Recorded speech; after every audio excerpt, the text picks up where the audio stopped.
Good afternoon. Welcome to part 3 of Harry Potter and the Philosopher's Stone.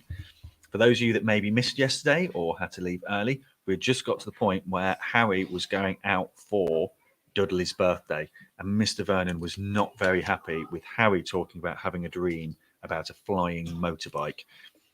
And he just screamed at Harry that motorbikes don't fly. Dudley and Piers sniggered. I know they don't, said Harry. It was only a dream. But he wished he hadn't said anything. If there was one thing the Dursleys hated even more than his asking questions, it was his talking about anything acting in a way it shouldn't. No matter if it was in a dream or even a cartoon, they seemed to think he might get dangerous ideas. It was a very sunny Saturday, and the zoo was crowded with families. The Dursleys bought Dudley and Piers large chocolate ice creams at the entrance, and then, because the smiling lady in the van had asked Harry what he wanted before they could hurry him away, they bought him a cheap lemon ice lolly. It wasn't bad either, Harry thought, licking it as they watched a gorilla scratching its head and looking remarkably like Dudley, except that it wasn't blonde. Harry had the best morning he'd had in a long time.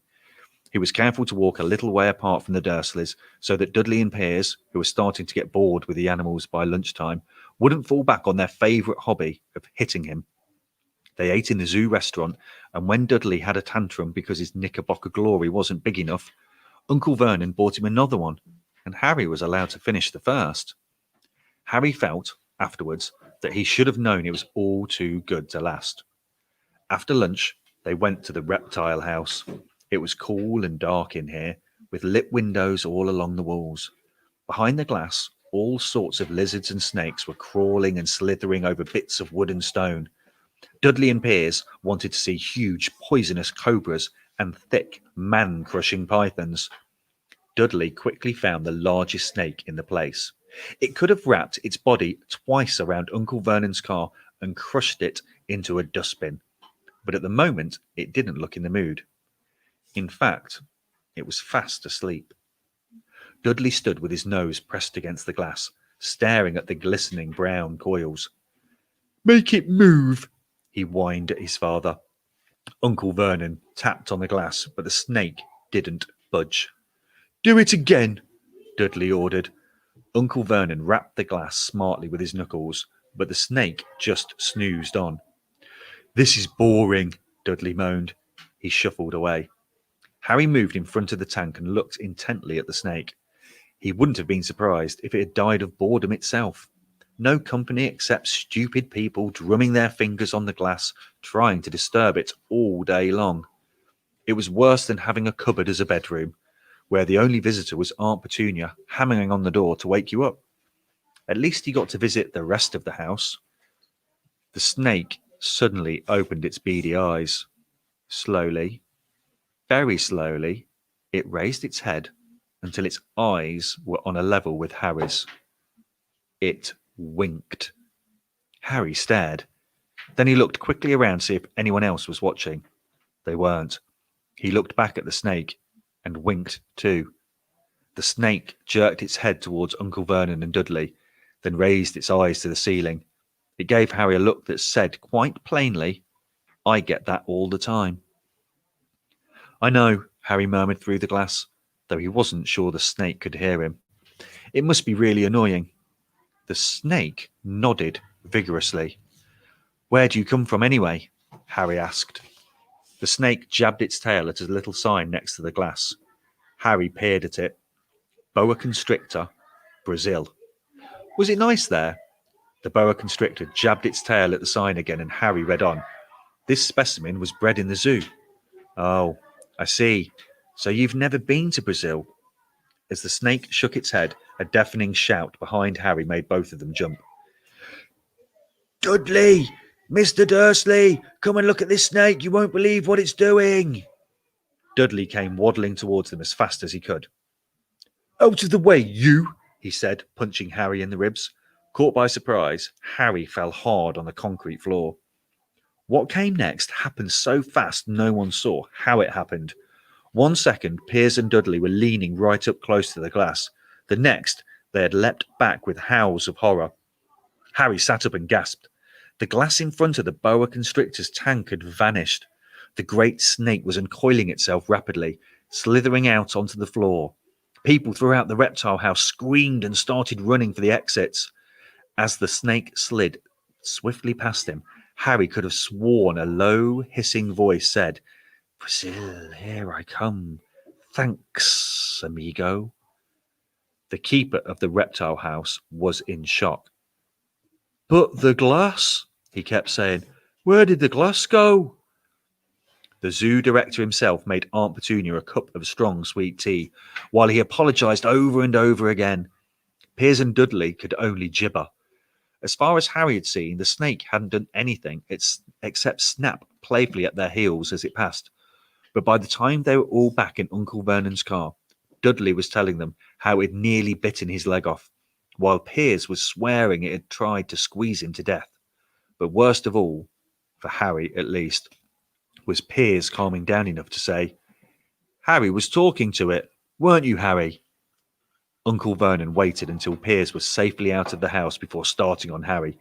He was so angry he could hardly speak. He managed to say, "Go! Cupboard! Stay! No meals!" before he collapsed into a chair and Aunt Petunia had to run and go and get him a large brandy. Harry lay in his dark cupboard much later, wishing he had a watch. He didn't know what time it was, and he couldn't be sure if the Dursleys were asleep. Until they were, he couldn't risk sneaking to the kitchen for some food. He'd lived with the Dursleys for almost 10 years. 10 miserable years. As long as he could remember, ever since he'd been a baby and his parents had died in that car crash. He couldn't remember being in the car when his parents had died. Sometimes, when he strained his memory during long hours in his cupboard, he came back with a strange vision. A blinding flash of green light and a burning pain on his forehead. This, he supposed, was the crash, though he couldn't imagine where all the green light came from. He couldn't remember his parents at all. His aunt and uncle never spoke about them. And of course, he was forbidden to ask questions. There were no photographs of them in the house. When he had been younger, Harry had dreamed and dreamed of some unknown relation coming to take him away. But it had never happened. The Dursleys were his only family. Yet sometimes he thought, or maybe hoped, that strangers in the street seemed to know him. Very strange strangers they were too. A tiny man in a violet top hat had bowed to him once while out shopping with Aunt Petunia and Dudley. After asking Harry furiously if he knew the man, Aunt Petunia had rushed them out of the shop without buying anything. A wild-looking old woman, dressed all in green, had waved merrily at him once on a bus. A bold man in a very long purple coat had actually shaken his hand in the street the other day and then walked away without a word. The weirdest thing about all these people was the way they seemed to vanish the second Harry tried to get a closer look. At school, Harry had no one. Everybody knew that Dudley's gang hated that odd Harry Potter in his baggy old clothes and broken glasses, and nobody liked to disagree with Dudley's gang. Chapter 3: The Letters from No One. The escape of the Brazilian boa constrictor earned Harry his longest ever punishment. By the time he was allowed out of his cupboard again, the summer holidays had started, and Dudley had already broken his new cinema camera, crashed his remote control airplane, and, first time on his racing bike, knocked down old Mrs. Figg as she crossed Privet Drive on her crutches. Harry was glad school was over, but there was no escaping Dudley's gang, who visited the house every single day. Piers, Dennis, Malcolm, and Gordon were all big and stupid. But as Dudley was the biggest and stupidest of the lot, he was the leader. The rest of them were all quite happy to join in Dudley's favourite sport, Harry hunting. That was why Harry spent as much time as possible out of the house, wandering around and thinking about the end of the holidays, where he could see a tiny ray of hope. When September came, he'd be going off to secondary school, and, for the first time in his life, he wouldn't be with Dudley. Dudley had a place at Uncle Vernon's old school, Smeltings. Piers Polkiss was going there too. Harry, on the other hand, was going to Stonewall High, the local comprehensive. Dudley thought this was very funny. They stuffed people's heads down the toilet first day at Stonewall, he told Harry. Want to come upstairs and practice? No thanks, said Harry. The poor toilet's never had anything as horrible as your head down it. It might be sick. Then he ran before Dudley could work out what he'd said. One day in July, Aunt Petunia took Dudley to London to buy his Smeltings uniform, leaving Harry at Mrs. Figg's. Mrs. Figg wasn't as bad as usual. It turned out she'd broken her leg tripping over one of her cats, and she didn't seem quite as fond of them as before. She let Harry watch television and gave him a bit of chocolate cake that tasted as though it had been with her for several years. That evening, Dudley paraded around the living room for the family in his brand new uniform. The Smeltings boy wore maroon tailcoats, orange knickerbockers, and flat straw hats called boaters. They also carried knobbly sticks, used for hitting each other while the teachers weren't looking. This was supposed to be good training for later life. As he looked at Dudley in his new knickerbockers, Uncle Vernon said gruffly that it was the proudest moment of his life. Aunt Petunia burst into tears, and she couldn't believe it was her ickle Duddykins. He looked so handsome and grown up. Harry didn't trust himself to speak. He thought that two of his ribs might already have cracked from trying not to laugh. There was a horrible smell in the kitchen next morning when Harry went in for breakfast. It seemed to be coming from a large metal tub in the sink. He went to have a look. The tub was full of what looked like dirty rags swimming in grey water. "What's this?" he asked Aunt Petunia. Her lips tightened as they always did if he dared to ask a question. "Your new school uniform," she said. Harry looked in the bowl again. "Oh," he said. "I didn't realize it had to be so wet." "Don't be stupid," snapped Aunt Petunia. "I'm dyeing some of Dudley's old things grey for you. It'll look just like everyone else's when I've finished." Harry seriously doubted this, but he thought it best not to argue. He sat down at the table and tried not to think about how he was going to look on his first day at Stonewall High. Like he was wearing bits of old elephant skin, probably. Dudley and Uncle Vernon came in, both with wrinkled noses because of the smell from Harry's new uniform. Uncle Vernon opened his newspaper as usual, and Dudley banged his smelting stick, which he carried everywhere, on the table. They heard the click of the letterbox and flop of letters on the doormat. "Get the post, Dudley," said Uncle Vernon from behind his paper. "Make Harry get it." "Get the post, Harry." "Make Dudley get it." "Poke him with your smelting stick, Dudley." Harry dodged the smelting stick and went to get the post. 3 things lay on the doormat. A postcard from Uncle Vernon's sister Marge, who was holidaying on the Isle of Wight, a brown envelope that looked like a bill, and a letter for Harry. Harry picked it up and stared at it, his heart twanging like a giant elastic band. No one, ever, in his whole life had written to him. Who would? He had no friends, no other relatives. He didn't belong to the library, so he'd never even got rude notes asking for books back. Yet here it was, a letter, addressed so plainly there could be no mistake. Mr. H. Potter, The Cupboard Under the Stairs, 4 Privet Drive, Little Whinging, Surrey. The envelope was thick and heavy, made of yellowish parchment, and the address was written in emerald green ink. There was no stamp. Turning the envelope over, his hand trembling, Harry saw a purple wax seal bearing a coat of arms, a lion, an eagle, a badger, and a snake surrounded by a large letter H. "Hurry up, boy!" shouted Uncle Vernon from the kitchen. "What are you doing? Checking for letter bombs?" He chuckled at his own joke. Harry went back to the kitchen, still staring at his letter. He handed Uncle Vernon the bill and the postcard, sat down, and slowly began to open the yellow envelope. Uncle Vernon ripped open the bill, snorted in disgust, and flipped over the postcard. "Marge is ill," he informed Aunt Petunia. "Ate a funny whelk." "Dad," said Dudley suddenly. "Dad, Harry's got something." Harry was on the point of unfolding his letter, which was written on the same heavy parchment as the envelope, when it was jerked suddenly out of his hand by Uncle Vernon. "That's mine," said Harry, trying to snatch it back. "Who'd be writing to you?" sneered Uncle Vernon, shaking the letter open with one hand and glancing at it. His face went from red to green faster than a set of traffic lights. And it didn't stop there. Within seconds, it was the greyish white of old porridge. Petunia! He gasped. Dudley tried to grab the letter to read it, but Uncle Vernon held it high out of reach. Aunt Petunia took it curiously and read the first line. For a moment it looked as though she might faint. She clutched her throat and made a choking noise. Vernon! Oh, my goodness! Vernon! They stared at each other, seeming to have forgotten that Harry and Dudley were still in the room. Dudley wasn't used to being ignored.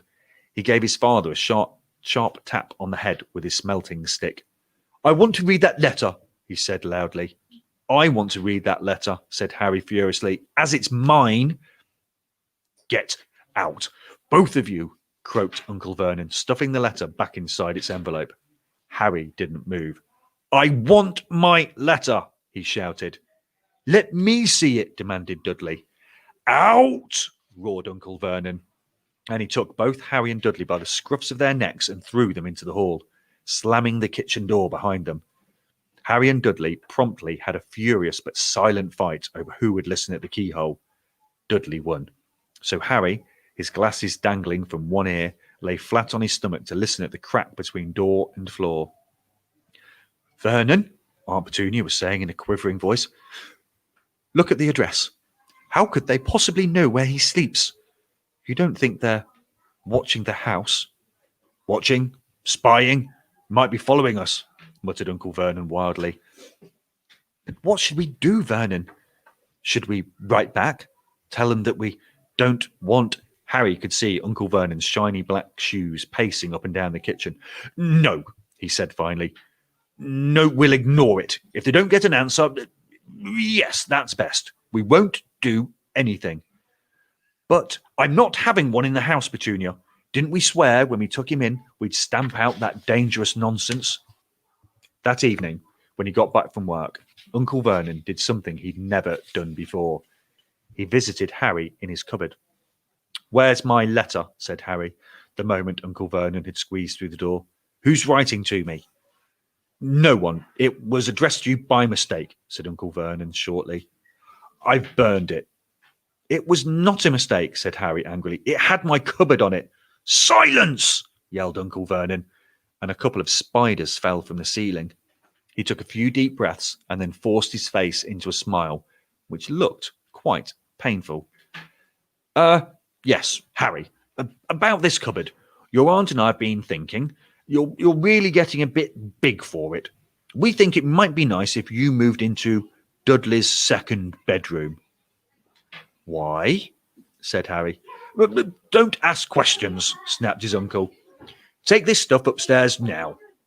The Dursleys' house had 4 bedrooms, one for Uncle Vernon and Aunt Petunia, one for visitors, usually Uncle Vernon's sister Marge, and one where Dudley slept, and one where Dudley kept all the toys and things that wouldn't fit into his first bedroom.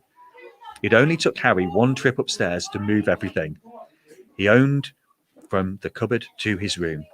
He sat down on the bed and stared around him. Nearly everything in here was broken. The month-old cine camera was lying on top of a small working tank Dudley had driven over the next door's dog. In the corner was Dudley's first ever television set, which he'd put his foot through when his favourite programme had been cancelled. There was a large bird cage which had once held a parrot that Dudley had swapped at school for a real air rifle, which was up on a shelf with the end all bent because Dudley had sat on it. Other shelves were full of books. They were the only things in the room that looked as though they'd never been touched. From downstairs came the sound of Dudley bawling at his mother. I don't want him in there. I need that room. Make him get out. Harry sighed and stretched out on the bed. Yesterday, he'd have given anything to be up here. Today, he'd rather be back in his cupboard with the letter than up here without it. Next morning at breakfast, everyone was rather quiet. Dudley was in shock. He'd screamed, whacked his father with his smelting stick, been sick on purpose, kicked his mother and thrown his tortoise through the greenhouse roof, and he still didn't have his room back. Harry was thinking about this time yesterday and bitterly wishing he'd opened the letter in the hall. Uncle Vernon and Aunt Petunia kept looking at each other darkly. We'll have to see what happens tomorrow and see if the post arrives for Harry again. Thank you for listening and have a very good end to your Thursday. Bye.